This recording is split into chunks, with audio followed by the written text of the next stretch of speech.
아멘. 얼마 전에 제가 TV를 봤는데요. 거기에 우리 텔레비전에 매일 나오는 여의사 선생님 한 분 계시지요. 정은경 선생이라고 질병관리본부장이신데 인터뷰하는 장면이 나왔습니다. 사회자가 물었습니다. 가장 어려운 일이 무엇입니까? 라고 물으니까 깜깜이 확진자 때문에 참 힘들다 하는 것입니다. 이전에 없는 질병인데 이번에 새로 생긴 것 같습니다. 그리고 또 한 번은 이전에는 이게 한 사람이 다음 환자에게 옮길 수 있는 시간이 약 일주일, 때로는 한 열흘 이상 걸렸는데 요즘은 3일이면 또 다른 환자를 만든다는 것입니다. 속도가 너무 빨라졌다는 것이죠. 의료 기술이 아무리 빨리 간다고 쫓아간다고 해도 좀 한계가 있다 이런 얘기를 합니다. 그러면서 이제 이런저런 대화를 많이 하고 난 뒤에 마지막으로 질문했습니다. 이 코로나가 끝나면 무엇을 하겠습니까? 그랬더니 의외의 답변입니다. 저는 일상으로 돌아가고 싶다. 우리가 일상이 참으로 귀중하다는 것을 느끼게 된 것입니다. 그리고 난 뒤에 최근에 서울대학교 보건대학원에서 우리 국민들이 이 코로나로 인하여 어떤 생각을, 어떤 느낌을 갖고 있나 하는 것을 이제 조사를 했습니다. 그랬더니 처음에는 대다수의 사람들이 공포감에 많다고 했습니다. 공포감이 한 번도 겪어보지 못한 일을 대해서 공포감이 있다고 했습니다. 그리고 난 뒤에 1차, 2차, 3차 조사에서는 이제 공포감은 어느 정도 극복이 되었는데 절망감이 자기네들을 사로잡는다고 했습니다. 무엇에 대한 절망인가? 코로나가 끝난다고 해도 다시 일상으로 돌아갈 수 없을 것 같아 하는 절망입니다. 대부분의 사람들은 그렇지 않겠지만 많은 사람들이 경제적으로 큰 상처를 입었습니다. 한마디로 말해서 파산하고 몰락한 것입니다. 그래서 다시 돌아간다고 해도 회복되지 않을 것 같아 하는 얘기입니다. 통상적으로 어려운 시기에 누가 불행을 더 많이 겪는가 했을 때 사회적인 재난 속에는 사회적인 약자들이 더 큰 어려움을 겪는 것을 보게 됩니다. 이 점과 관련해서 한국의 사회학자들도 지금 많이 조사를 하고 있습니다. 그러나 아직까지 보고된 내용이 없으니까 제가 미국의 사례를 하나 들어보려고 하는 것입니다. 미국의 하버드 대학교에서 전염병 전문학자 존스 교수가 코로나19로 인한 여러 가지 상황을 조사했는데 흑인들이 백인에 비하여 사망자가 2배나 높다고 하는 것입니다. 어떤 지역에서는 심지어 6배나 흑인들이 많이 사망했다 하는 것입니다. 코로나19가 고령자에게 더 위험하고 남성에게 더 위험하고 만성질환자에게 더 위험한데 왜 흑인이나 히스패닉계 사람들이 백인보다 더 위험한가? 이해할 수 없는 사건인 것입니다. 그 이유는 간단한 것입니다. 바로 이 비백인계 사람들은 코로나19에 더 많이 노출되고 그 결과로 인하여 더 많이 감염되었기 때문인 것입니다. 왜냐하면 직업이 가정의료보조원, 우체국 직원, 우리식으로 말하면 택배원 같은 분들이죠. 창고 직원, 정육업자, 병원 잡부 이런 사람들은 어쩔 수 없이 직업상 더 많이 노출되고 더 많이 감염될 수밖에 없다 하는 것입니다. 그들이 왜 그런 직업을 가야 하는 것은 우리가 말하지 않아도 다 할 수 있겠지요. 오늘은 제가 여러분들과 함께 과거 이스라엘에 있었던 그 위기와 고난을 이스라엘 사람들은 어떻게 극복했는가 그 문제를 가지고 한번 생각해 보려고 합니다. 이스라엘이라는 나라가 국가를 건국한 이래로 참 평온한 시간이 있었습니다. 딱 한 차례, 그것도 짧은 기간 이집트가 침공한 것을 제외하고는 외침이 없이 약 200년 동안 평안하게 지냈습니다. 그런데 이웃나라 아시리아라는 나라가 있었습니다. 지금으로 보면 이라크라는 나라입니다. 거기에 디글랏 빌레셀 3세라고 되어 있습니다. 우리 성경에도 이 사람의 이름이 나옵니다. 이 영웅이 왕으로 등극하면서 국제 정세는 급격히 변하기 시작했습니다. 처음에는 그 아시리아 인근에 있는 국가들을 침공해서 조공을 받게 했습니다. 그러나 힘이 더 세어지자 아주 먼 곳, 그러니까 시리아나 팔레스타인, 이스라엘이 있는 팔레스타인까지 침공해서 이제 정복을 해갔던 것입니다. 아시리아가 국력이 더 강해지니까 이 기원전 722년에 이스라엘이 북왕국과 남왕국으로 둘로 나눠져 있었는데 이 북왕국에 있는 나라를 완전히 멸망시킨 것입니다. 그리고 남왕국은 거의 식민지 상태로 빠져들어갔습니다. 이 위기의 상황에서 이스라엘 사람들은 이 식민지 상황에서 벗어나기 위해 한마디로 말해 몸부림을 치면서 저항을 했습니다. 그것이 하루나 이틀이 아니라 100년 동안 저항을 한 것입니다.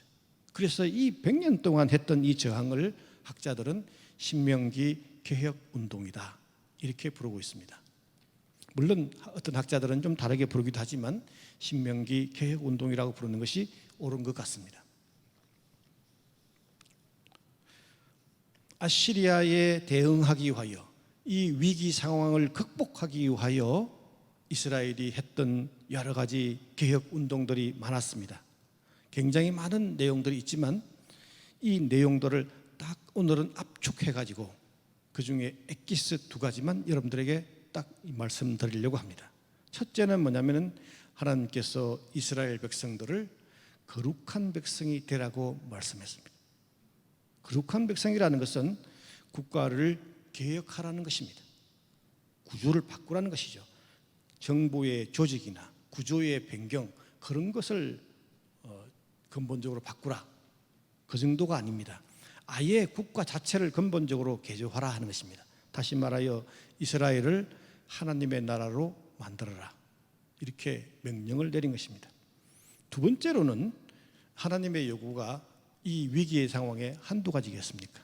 굉장히 많았지만 이 많은 요구들, 이스라엘이 지켜야 할 것, 실천해야 할 것, 이 많은 요구를 딱 한마디로 딱 압축하면 오늘 이 설교 제목에 나와 있습니다. 너희는 하나님을 사랑하라. 이 요구 안에 모든 요구가 다 들어있는 것입니다. 하나님께서는 이스라엘에게 무엇인가를 하라고 명령하기에 앞서서 선행하여 먼저 2가지의 선행 조치를 펼칩니다. 첫 번째로 펼치는 것이 뭐냐면은 하나님께서는 이스라엘에게 땅을 선물로 주었다 하는 사실을 상기시켜 줍니다. 그러니까 땅이라는 것은 삶의 터전이죠. 하나님께서 이스라엘 백성들에게 살아갈 수 있는 터전을 마련해 주었다는 것입니다. 그 이유는 이스라엘 백성들이 아주 훌륭해서 준 것이 아닙니다. 그 선물을 받았다는 것 속에는 하나님께서는 그 땅에서 일어나는 모든 일들을 하나님의 의지하에서 움직이게 한다. 다시 말해서 하나님 나라를 만드는 데 목적을 둔 것입니다. 하나님께서는 땅을 마련해 주면서 이 세상에 흔히 있는 많은 나라들 중에 또 다른 하나의 나라를 만들려고 그런 땅을 준 것이 아닙니다. 오직 하나님의 나라를 만들려고 땅을 마련해 준 것입니다. 거룩한 백성이 되라고 만들어 준 것입니다. 오늘 우리 세계 지구상에 교회들이 참 많이 있습니다. 하나님께서 이 교회를 세워준 이유도 딱 마찬가지인 것입니다. 하나님께서 예배 드리는 자가 없어서 교회를 만들어준 것이 아닙니다. 우리가 아주 예뻐서 교회를 만들어준 것이 아니라는 것입니다. 거룩한 백성이 되라고 만들어준 것입니다. 두 번째의 선행 조치는 뭐냐면은 신명기 7장 6절에 나와 있는데 하나님께서 이스라엘을 특별히 선택했다 하는 것입니다. 세상에 많은 민족들이 있습니다. 이 세상에 많은 사람들이 있습니다. 그 가운데 특별히 오늘 우리를 하나님이 선택했다는 것입니다. 여러분들 긍지를 가지셔도 됩니다. 자긍심을 가졌으면 됩니다. 하나님이 우리를 선택해 주었다는 것입니다. 하나님께서 우리를 선택해서 하나님의 소유의 백성으로 삼았습니다. 이는 하나님께서 우리를 지켜주고 보호해 주겠다는 약속인 것입니다. 두려워하지 마십시오.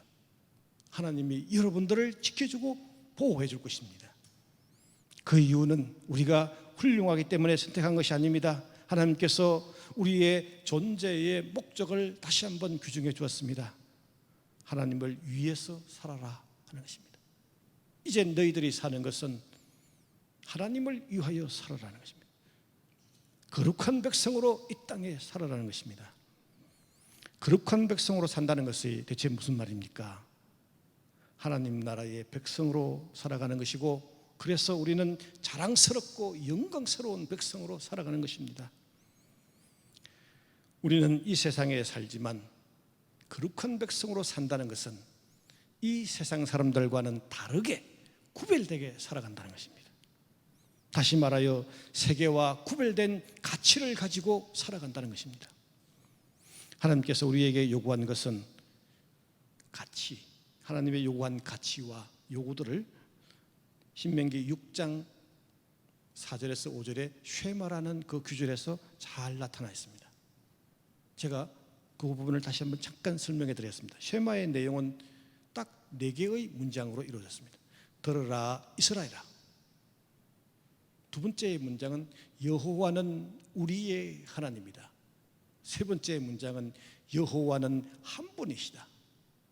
네 번째 문장이 그러므로 너희는 너의 하나님 여호와를 사랑해라, 이것입니다. 이 내용은 아주 짧은 문장이지만 그 안에 매우 함축적인 이야기를 다 담고 있는 것입니다. 첫째 얘기는 들으라 이스라엘아 하는 것입니다. 우리 한국교회에 가장 큰 자랑거리가 있다면 기도하는 교회입니다. 그런데 하나님께서 명령하시기를 이제 그만 나에게 뭐를 달라고 외치지 마라. 나는 너희들이 필요한 걸 다 알고 있다. 그리고 지금은 내가 하는 말을 너희들이 들어야 할 때다. 이제 그만. 좀 이해가 됩니까? 하나님께서 말씀하셨습니다. 이제는 하나님의 말씀을 듣는 것이 더 중요하다, 그렇게 말씀하십니다. 대체 듣는다는 게 귀를 어떻게 한다는 것인가, 청각 장치를 뭐 한다는 것인가, 그런 것은 아닙니다. 하나님의 존재를 인정하는 것, 듣는다는 것은 그 말씀하시는 그분의 존재를 인정하는 것입니다. 우리는 혼자 사는 것이 아닙니다. 하나님과 함께 살아가면서 하나님의 뜻과 의지를 수용해야 하는 것입니다. 그것은 전인격적으로 하나님의 뜻을 수용하는 것입니다. 이것만이 하나님께서 우리를 보호해 주시고 안전하게 지켜준다는 약속인 것입니다. 두 번째로는 하나님께서 여호와는 우리의 하나님이다 라고 했습니다. 이것은 주권이 아닌 주인이 누구인가를 가르쳐 준 것입니다. 우리의 주권을 가르쳐 준 것이 아니라 우리의 주인이 누구인가를 가르쳐 주는 것입니다. 우리의 주인은 여호와 하나님 외에 다른 어떤 것도 없다 하는 것입니다. 옛날에는요, 이상한 사람이 나타나가지고 주인 행세를 하는 사람들이 많았어요. 우리가 일제시대 때 우리의 주인이 일본 사람이 우리의 주인이라고 나타나지도 했습니다. 지금 이스라엘은 아시리아가 주인이라고 주인 행세를 하는 것이죠. 그때에 선언합니다. 우리의 주인은 아시리아가 아니요, 일본이 아니요, 오직 여호와 하나님이다 라는 것입니다. 어느 누구도 우리의 자유를 억압할 수 없다는 것입니다. 얼핏 보기에 이 선언은 종교적인 선언이지만 정치적으로 강한 메시지를 안고 있습니다. 우리의 삶 전체를 지배하고 있습니다. 다른 어떤 누구도, 어떤 신도, 어떤 누구도 우리를 지배할 수 없다. 오직 여호와만이 우리의 주인이시다 하는 것입니다. 불행하게도 오늘날 우리들은 하나님을 의지하는 것보다 이 세상적 수단에 많이 매여 있는 것을 보게 됩니다. 자신의 수단, 돈, 명예, 군사적인 힘, 외교적인 노력, 결국 이런 것들은 망하게 될 것이고, 그리고 다른 사람에게 노예가 되고 마는 것입니다. 하나님 외에 다 다른 사람을 섬기는 자는 곧 그의 노예가 되고 마는 것입니다.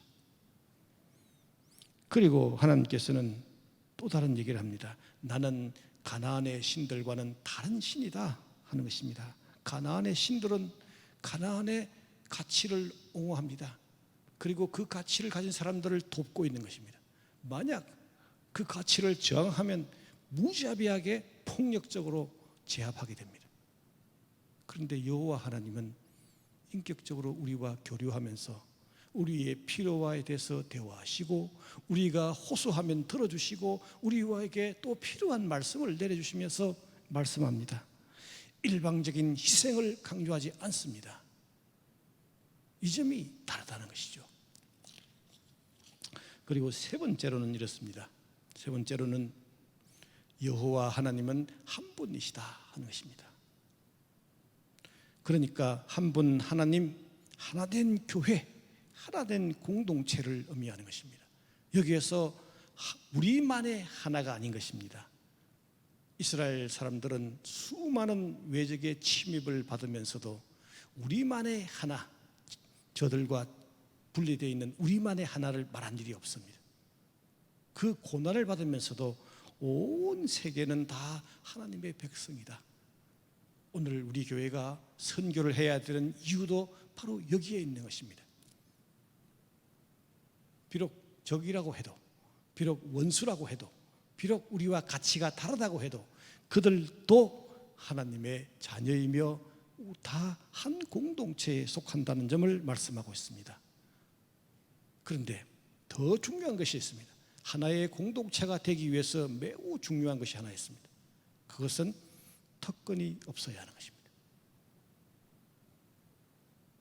특권이 없어야 되는 것입니다. 아무리 부족한 사람이라도, 흙수저의 자녀라고 해도 하나님의 자녀로서 똑같이 대접되어야 하는 것입니다. 우리 교회는 바로 이 가치를, 형제애의 가치, 특권이 없는 사회의 가치를 우리 교회가 전파해야 되고, 지향해야 되고, 선포해야 되고, 실현시켜 나가야 되는 것입니다. 계급적 가치를 거부해야 하는 것입니다. 하나된 공동체는 평등의 가치를 옹호합니다. 불의한 자에 대하여 정의의 가치를 외쳐야 하는 것입니다. 또 사회적 약자에게 관용의 가치를 말해야 합니다. 이방인들에게 평등과 평화의 가치를 말해야 하는 것입니다. 그래서 어느 누구도 특권이 없는 이 사회를 만들려고 우리를 선택한 것입니다. 소외된 계층이 없어야 되고, 일방적인 권리도 일방적인 의무도, 왕도 형제도 다 한 사람인 것입니다. 우리는 보편적 가치를 지향하면서 나가야 하는 것입니다. 여러분, 이제 제가 찬송을 한번 다 같이 불러보려고 합니다.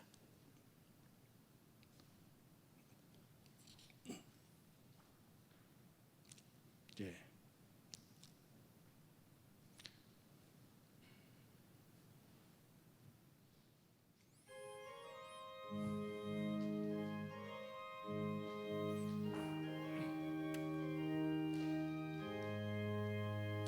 좁은 길을 걸으며 밤낮 기뻐하는 것, 주의 영이 함께함이라. 나와 동행하시고 모든 염려하시니 나는 숲의 새와 같이 기쁘다. 내가 기쁜 마음으로 주의 뜻을 행함은 주의 영이 함께함이라. 성령이 계시네. 할렐루야 함께하시네. 좁은 길을 걸으며 밤낮 기뻐하는 것, 주의 영이 함께함이라.